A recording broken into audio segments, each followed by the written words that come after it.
Forgotten what you have and what is yours.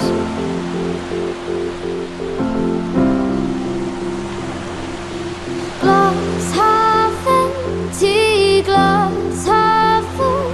Well, either way you won't be going thirsty. Count your blessings, not your flaws.